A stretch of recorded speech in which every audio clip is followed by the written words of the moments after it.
one of the things that we talked about last week, was, and we had scripture to back it up, was how, before the end of time, the gospel will be preached in all of the world. And I omitted a part intentionally. One part of it was because it was just for time. I was hoping we could get through with everything and be on schedule, but we didn't. So I've asked Mason if he would to do, this won't take probably 10 minutes or so, the page that I omitted, which goes into some more background in what, and how the spread of the gospel has taken place up to this point. So I've asked him if he would come up and do that, and then I'll pick back up from there and we'll finish up. Don't worry, I'm not doing this whole book. No, he's not. I'm the type that doesn't throw away my notes from college or any textbook. I have textbooks on subjects I hope I never have to use again, but I also have all the history notes, including the history of Rome. So that came very much in handy, and I brought that because there was one slide that I should have went and added this in. I didn't. But Matthew 24:14, and this gospel of the kingdom shall be preached in all the world for a witness unto all nations, and then shall the end come. Now, how did the gospel spread in such a way? I mean, you have to think in the early years of the church, they were hidden. A lot of times they hid for their lives. They didn't even leave Jerusalem until after they received the Holy Spirit. So they had to wait a while before they could get going. And then they were essentially the outcast of society until the Emperor Constantinople decided to make Christianity the official religion of the Roman Empire and replace the Roman gods of Zeus and Mars, Venus, some of that sound like planets because the Romans discovered the planets and named them after the gods. Here's a little quick couple minutes here, and this will show you kind of how Christianity started to spread. You know, watch the video. There's no sound, so. Oh, there's not? There's some music. Well, there's music Oh, okay. that plays while the map goes. Okay. You go ahead. Go ahead. The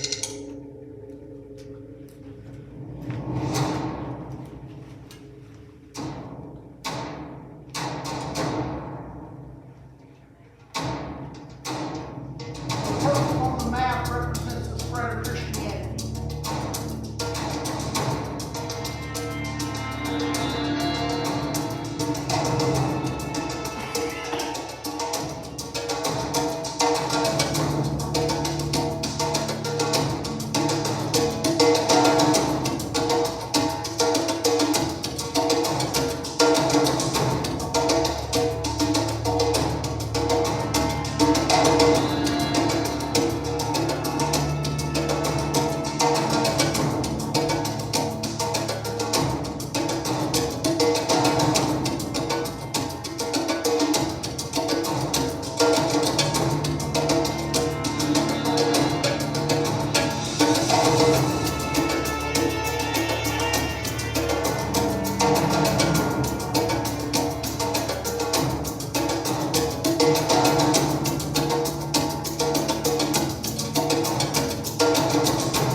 Kind of a neat little way of illustrating. The problem with infographics is, though, they don't tell the whole story. They gave you a few bullet points, so hopefully this will add a few extra points in. But the church that we recognize as the church is thousands, well, not thousands, I guess we should say about probably 1,500 years away from even starting to form in the way that we recognize it today, where you have, Catholics, you have Southern Baptists, you have different Protestant denominations, the Orthodox Church that comes out of the Russian Empire. But to start off, the church comes right after the death and resurrection of Jesus Christ. Pretty much when they met and Jesus appeared to them, I kind of view that as their first actual church service. They didn't have Jesus there to teach them. They got together, they had fellowship, and they prayed. Jesus appeared. They start having church. They start then, as Jesus ascends to heaven, they were told to go out after receiving the Holy Spirit, and they were told to go out into the world and to spread the gospel. Spread the gospel means, gospel comes in the term good news. Spread the good news of Jesus' life, death, and resurrection. The early church starts in the Roman Empire in Judea. Judea is a geographical term. It's Latin, and what it means is land of the Jews. It's the land that we now recognize as Israel. We recognize part of Judea would have been Syria, modern-day Syria, a little bit of Jordan.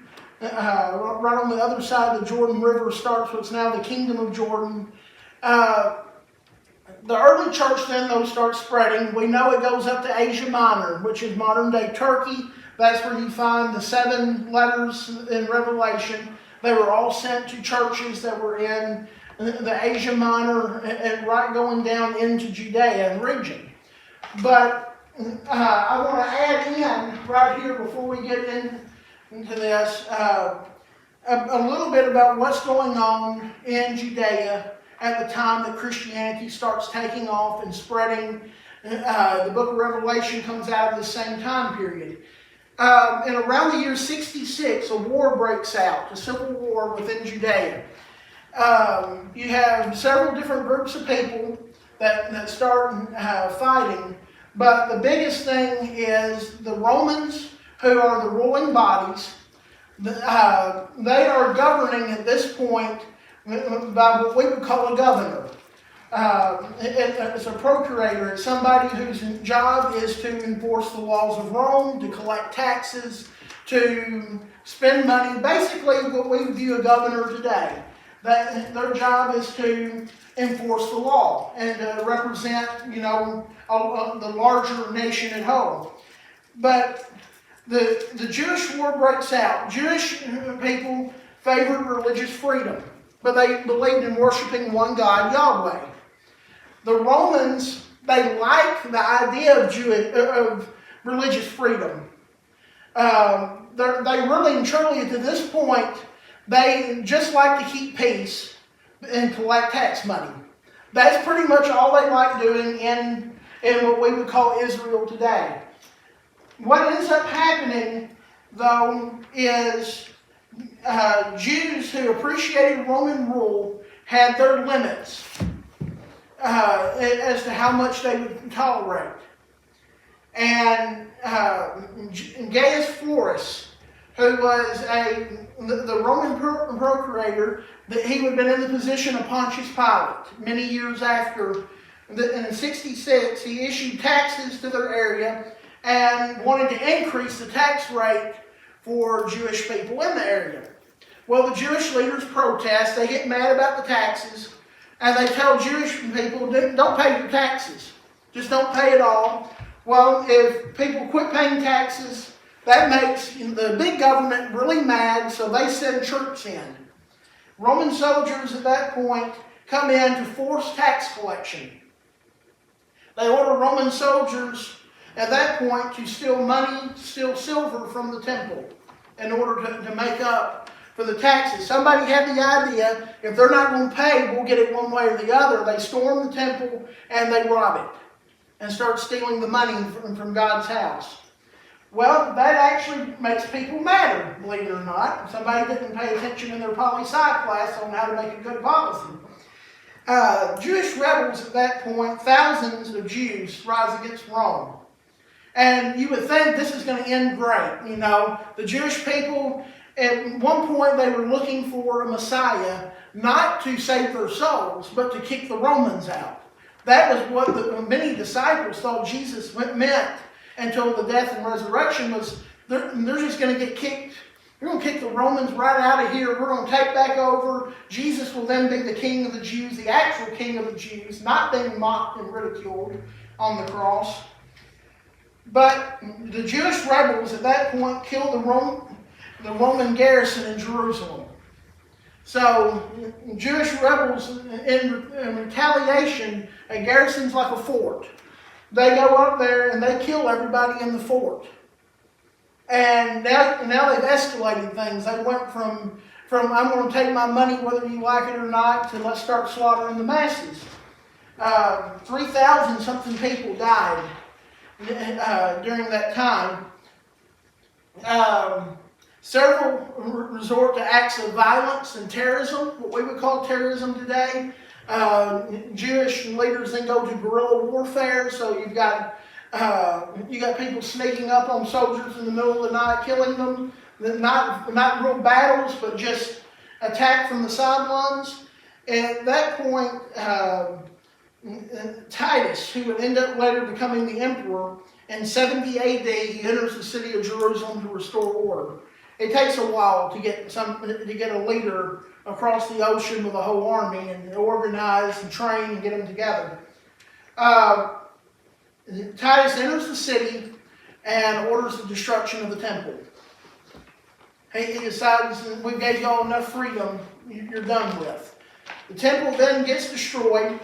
Not every Jew fights the Romans. Some Jews are reluctant to draw arms, fear.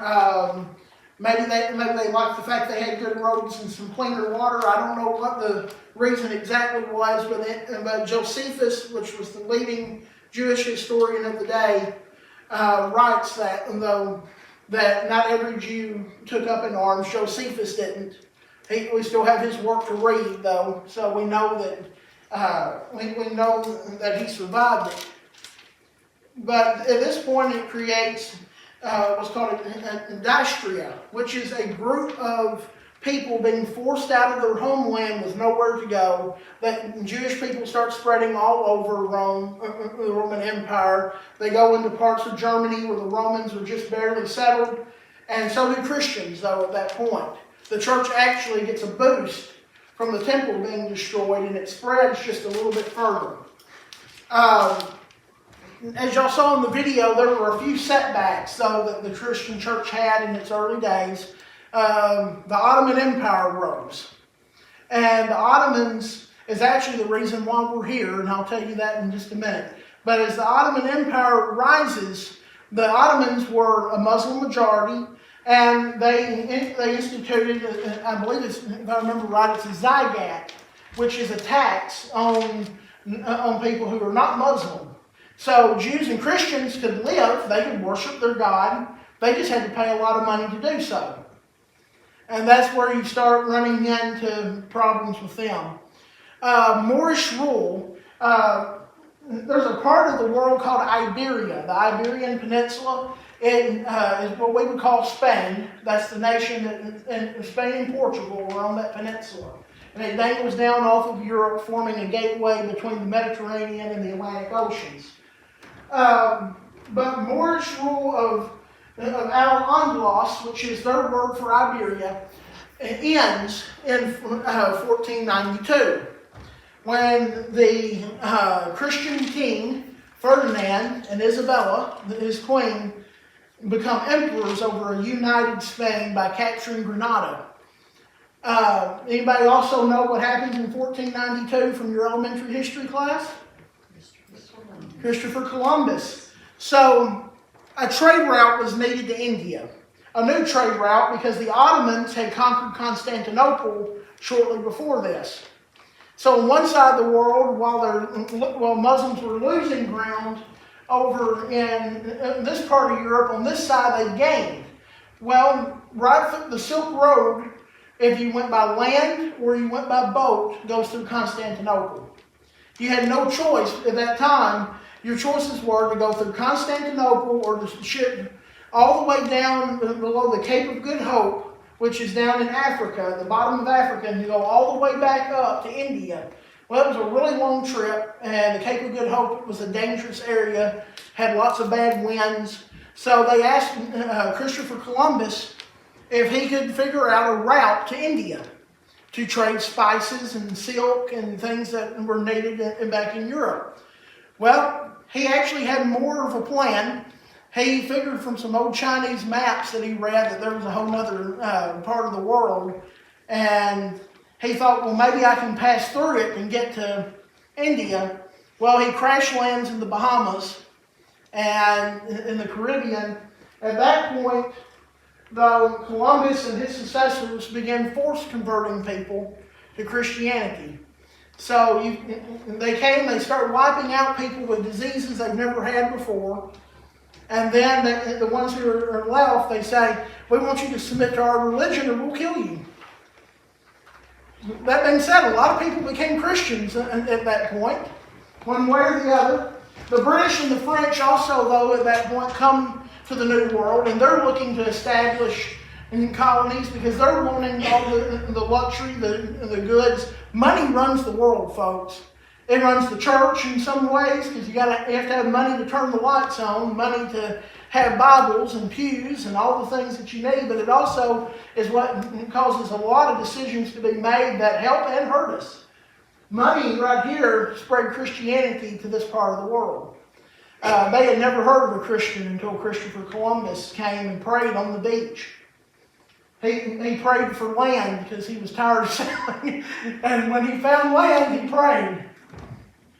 At that point, the United States is formed because of the American Revolution, where we revolt against the British. The French have revolutions down in Haiti.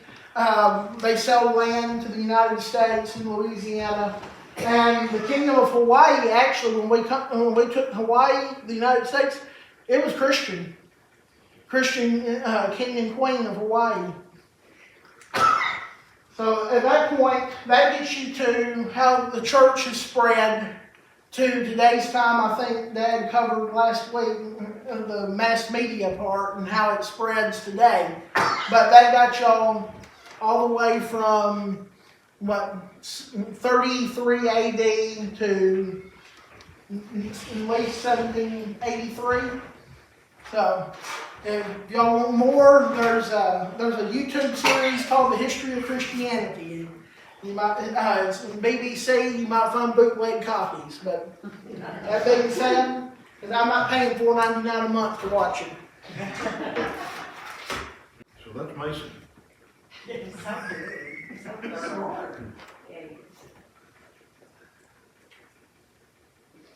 You kind of have to experience Mason. It's hard to describe Mason. You just kind of have to experience Mason. Well, I taught Mason for 3 years. Blackbelt guy. Yep. You You gotta handle and it. it's difficult. You understand him. And he credits you for that too. That was nothing that I taught.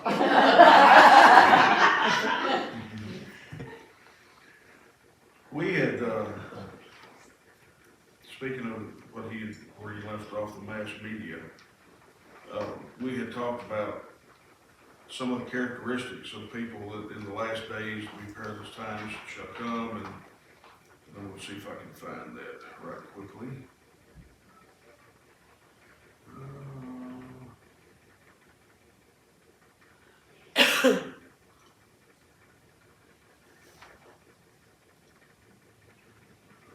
Yep, that's it right there.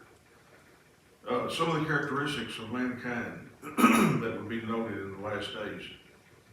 Men will be lovers of their own selves, covetous, boasters, proud, blasphemers, disobedient to parents, unthankful, unholy, without natural affection, truce breakers, false accusers, incontinent, fierce, and despisers of those that are good. And we'll start off with a question, but those are some of the characteristics of people in the last days that were listed in the passage. But how do these characteristics manifest? And this is in your notes too, but how do these characteristics manifest themselves in our world today? where do we see this today, or do we see this today? Definitely. I think internet, television, movies, running about a whole lot. Just about everything that you can pinpoint. Seems like those folks with those attitudes tend to not only pop up, but tend to rule, and it seems like they get by with everything.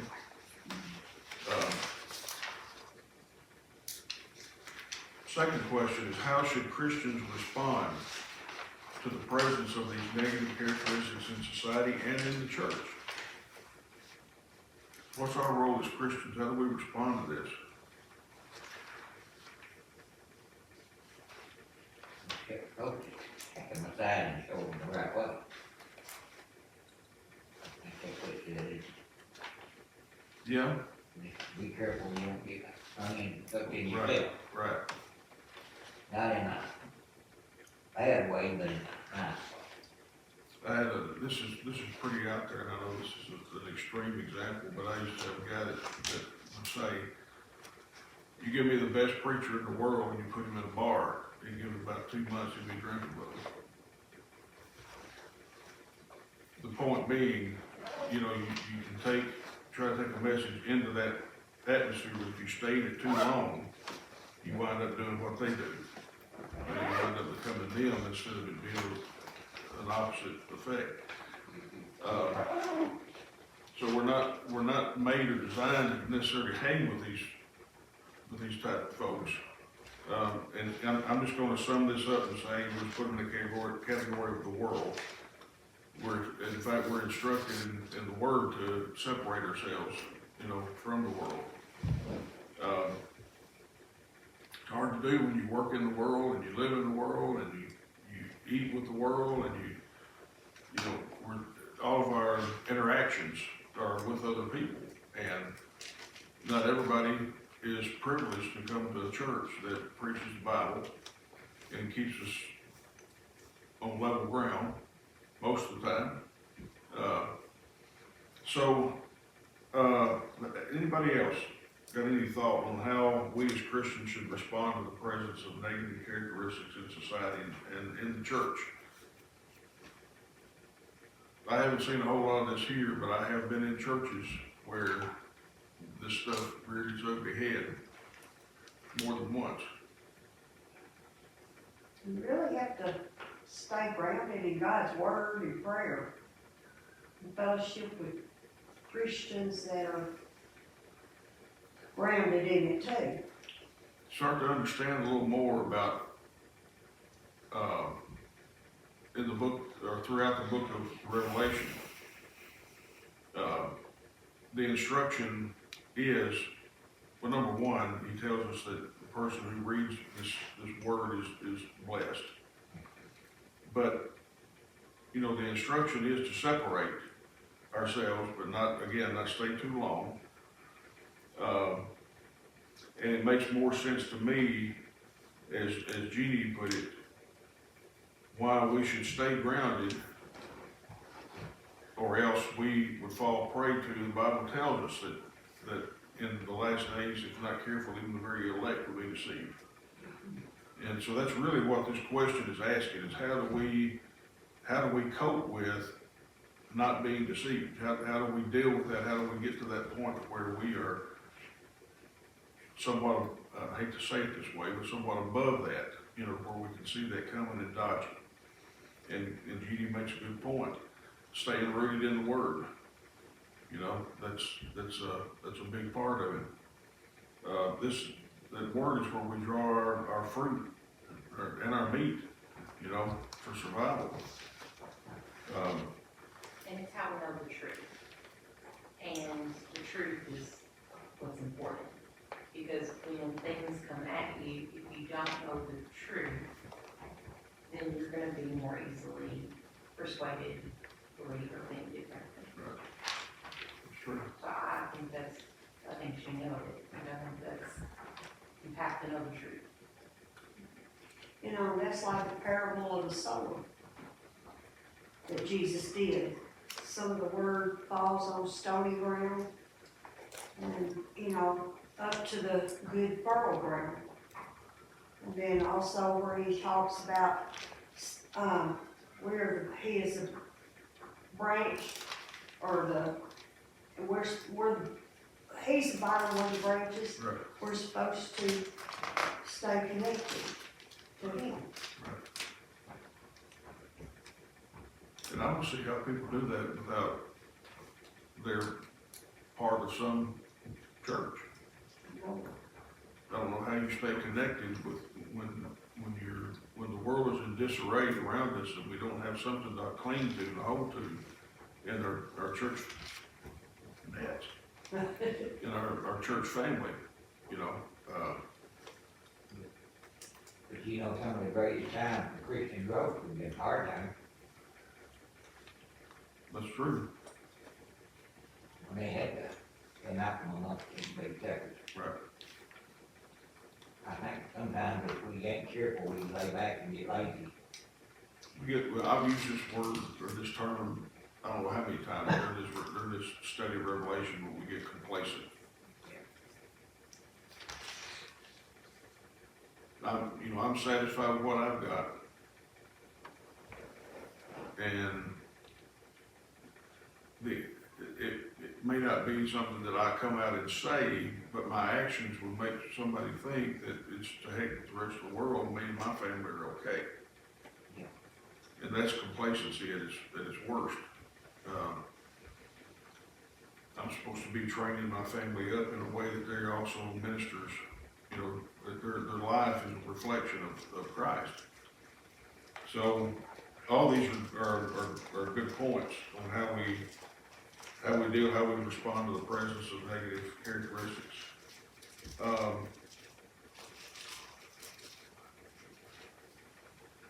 And we've kind of talked this one to death, but I'm gonna go ahead and ask the question anyway. What should be our attitude towards those who exhibit these characteristics? We kind of talked that point. And we talked last week about an impending situation with you that could come to a head, you know? And we've talked about people last week, Miss Carrie had talked about a situation she had that was legitimate, had already come to a head. But what should be our attitude towards people that come across as covetous and boasters and proud and blasphemers and disobedient to parents and unthankful and unholy and da-da-da-da-da-da, it goes on and on and on. How do you deal with people like that? Smile and say, bless your heart. Yeah, we just pray that we Always don't love. have to. Always love. I mean, best you can, love always. What'd you I was say? thinking of Southern, bless your heart. I said, you didn't have to put any of that, just the attitude towards people.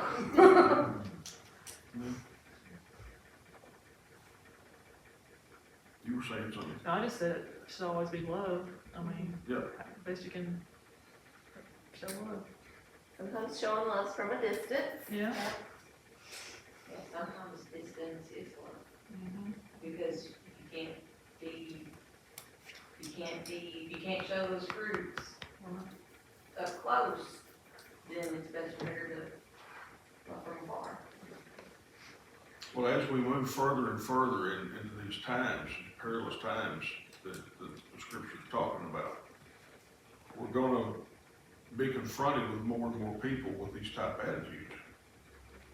And so that's why we're talking about it now. You know, if you haven't had to deal with a situation like that, it may just not have been your turn.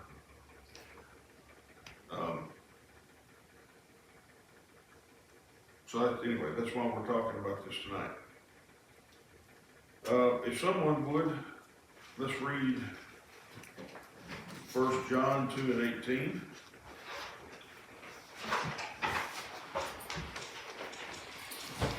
Little children, it is the same time, it is the last time, and as ye have heard, that Antichrist shall come. Even now are there many Antichrists, whereby we know that it is the last time.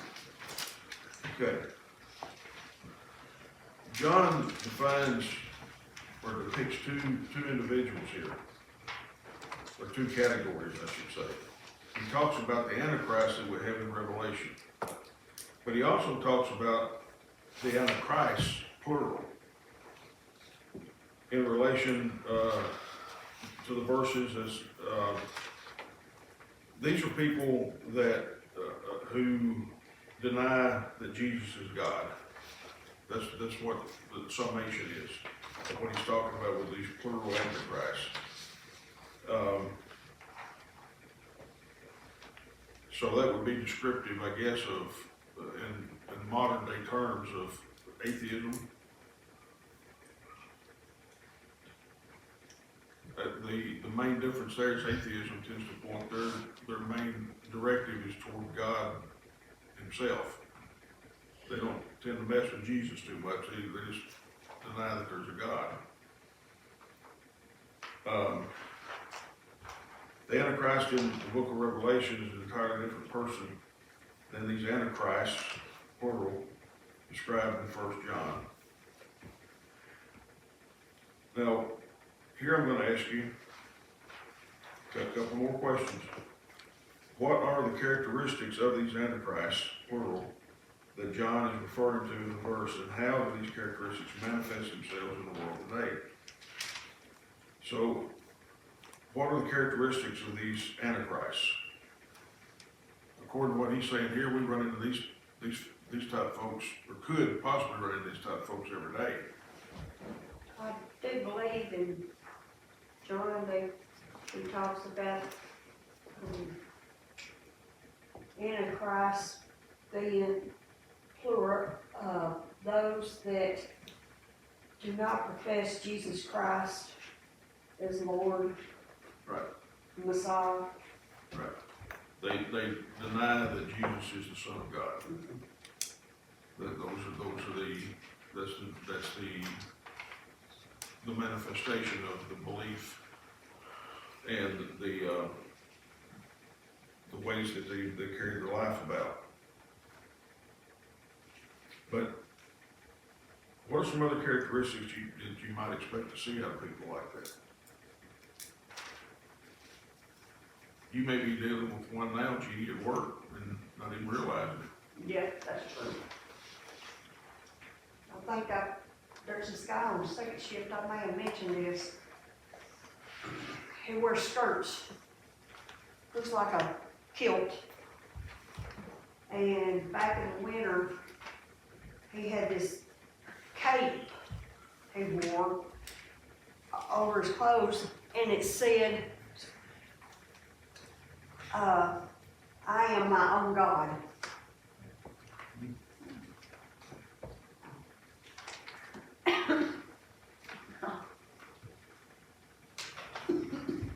It upsets me that when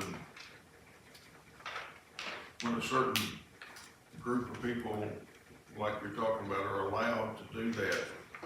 But if I wore a Christian t-shirt to work, I may get called in the office and say, we can't do that around here.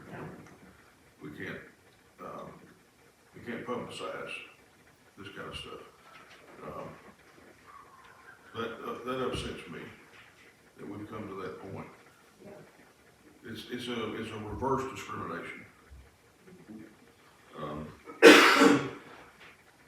All right. Here's the loaded question once again, but how should Christians respond in the presence of Antichrist, plural, in the world? What should be our attitudes toward those who oppose Christ and his teachings?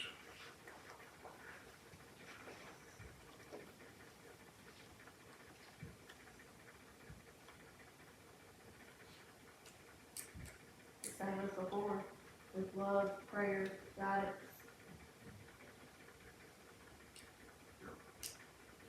Little bit of That's what I holy said. water thrown on. No, that's what I said, we're approaching the same question to a different entity, but it very well could be that that entity has the same characteristics as manifest on the world right now. I think how we approach them is as important as, I'm gonna say it differently, but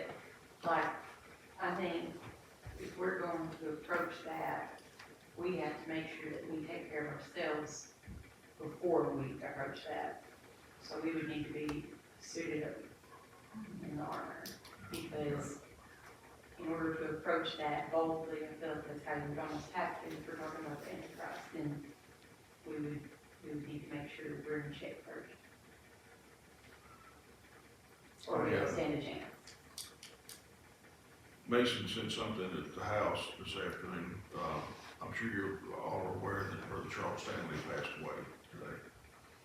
Who did? Oh, Brother yes. Charles Stanley. But he made a comment about Charles Stanley. He said, you know, even since this has hit the mass media, he said, there's been nobody that's come out and said anything negative about Charles Stanley. And I think in part that that's because of what Maria is saying, is that his approach to humanity was always meek. He was stern. I mean, he drew a line with sin. But he didn't browbeat the sinner. He approached it in a sense of love and compassion. And when you do that with people, it's almost like throwing water on a fire. What do they do with that? If they can't get you riled up, if they can't bust your bubble, and you're approaching them out of love, and everything that you're doing, or that you might say to them is because you love their soul, they can get upset, but at what? It does tend to wet the wood, go on the fire. So you're right, you better be sure that you're armored up when you get ready to do something like that. It's probably a 50-50 shot that you may not have to do that. They may be in your space. They may be let it know how they feel about certain things, and you've got to make a discernment at that point as to whether it's time for me to speak up, or is it time for me just to sit quietly and try to be an example that way.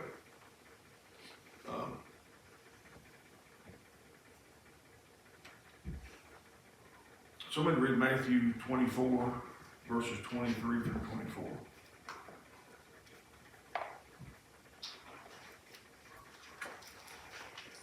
Then if any man shall say unto you, Lo, here is Christ, or there, believe it not, for there shall arise false Christs and false prophets, and shall show great signs and wonders, insomuch that, if it were possible, they shall deceive the very elect. There it is, that's what we were talking about. Susie's birds. What's that? Susie's birds. Forgot. The birds in the air conditioner. Every year. So she listens for them on Easter. They're a year late this year. A week late this year. So what are some of the signs and wonders that false messiahs and false prophets might perform to deceive people?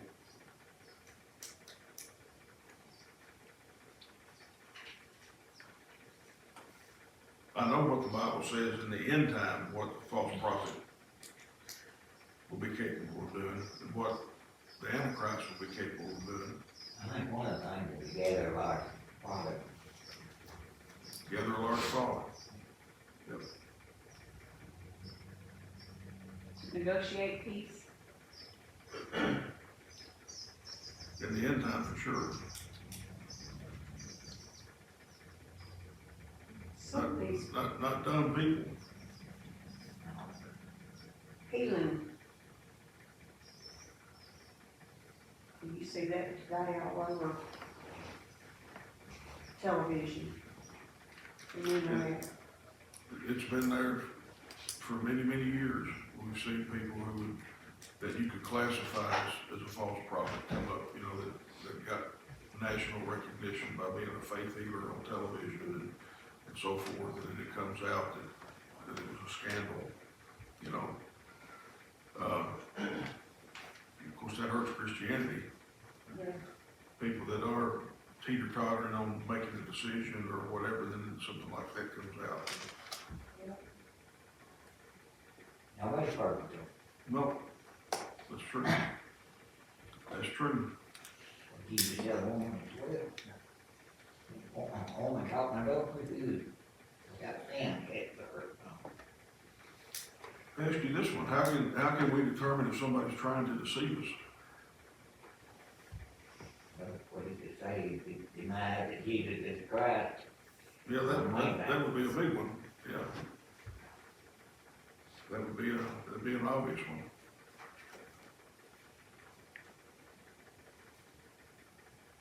When they begin to question you and your faith, and they begin to challenge that,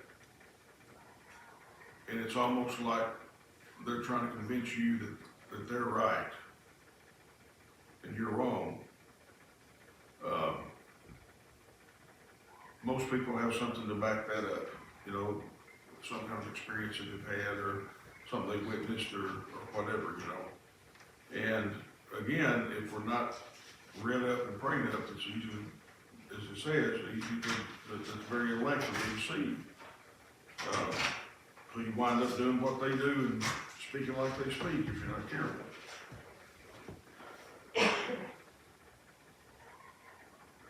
Yeah, I think we've talked about what does Jesus mean when he says that even the very elect should be deceived. We've talked about that. And again, how can we safeguard against being deceived by false teachings? That's just been prayed up and read up and studied up and having I still say have a strong church family, you know, that you're attached to. What's that, buddy? Love walk with God. Yep. And there's two more readings. And we're gonna call ourselves finishing this up. If someone wants to read these, Luke 12, 52 to 53, and then Luke 54 through 56. It's actually 52 through 56.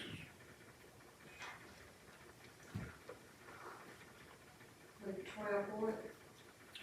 Luke 12, 52 through 56.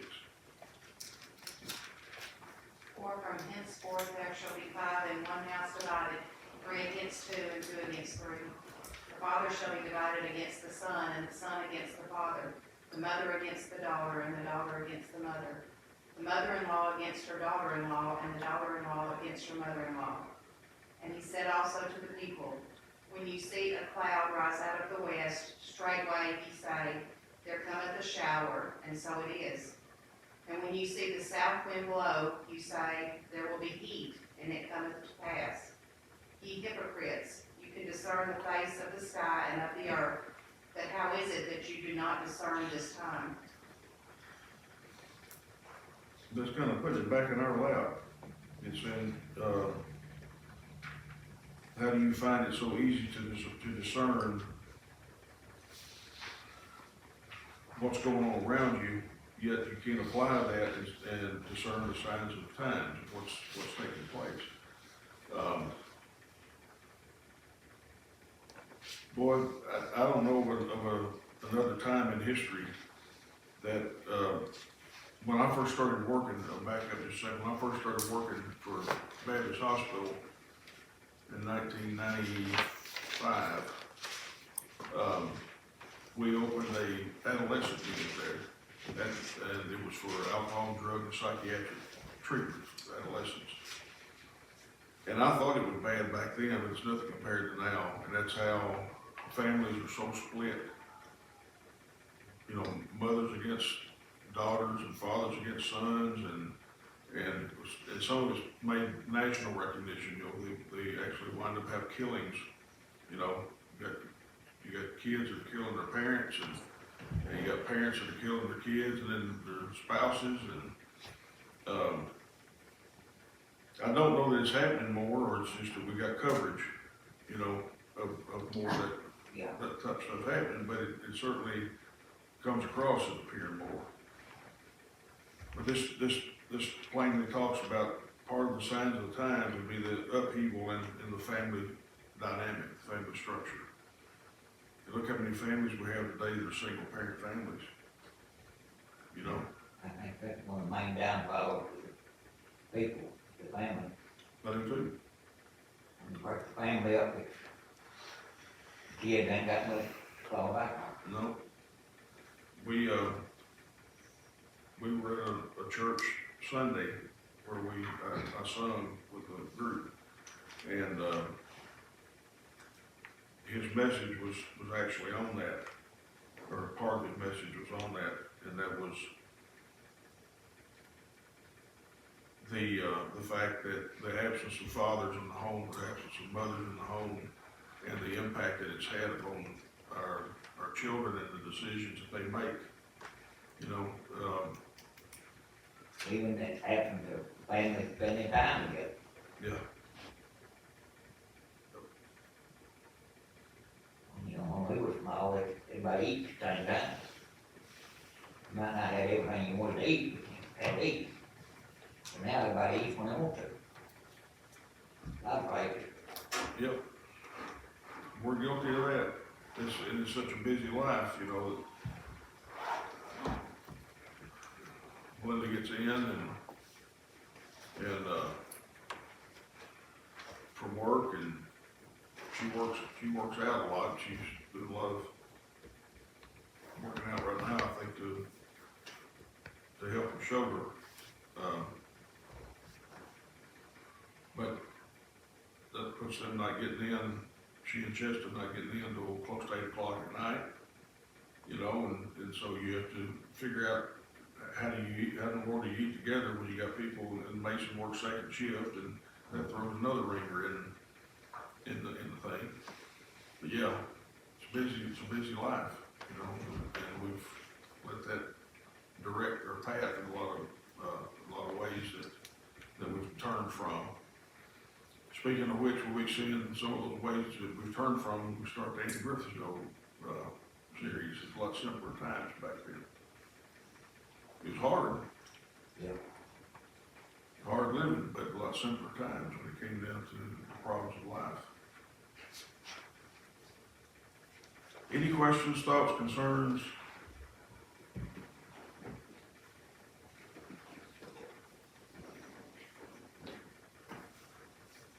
Okay. I want to remember our pastor and his wife tonight too. I failed to mention them. They've got some kind of bug that's going around. Next month won't be. Yeah, I heard about that.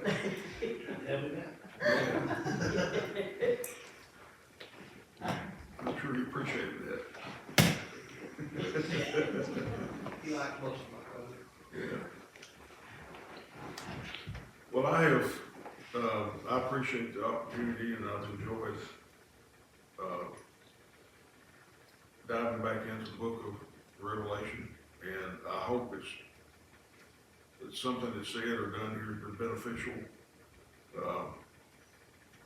as we've taken pretty much, verse by verse and tried to break down what some of the symbolisms are, and there's a lot to it, so. I appreciate the opportunity to, We appreciate you doing it too. well, I appreciate that. We know you spent a lot of time in it. Mason has too. As I've told y'all, I'm a night owl, and I don't sleep really well at nighttime. But, Mason and I, he works second shift, so he didn't get in until between 10 and 11 o'clock, so he's not ready to go to bed. So we take a lot of that time from 11 o'clock on till 3 in the morning working on Revelation stuff. It's given us an outlet that he and I've gotten closer. Yeah. That we worked on something together that was Bible based. That's great. So it's been a journey. All right, I guess we'll close out. You want to close out for us tonight? Sure. Waylon? Heavenly Father, Lord, we thank you for this day. Lord, we thank you for this time of gathering in your house, Lord, just to study your word. Lord, we ask that you be with everyone this week, Lord, just help them. Lord, lead, guide, and direct us in all that we do. Forgive us where we fail, Lord. Be with us until our next appointed time. In Jesus' name that we pray. Amen. Amen.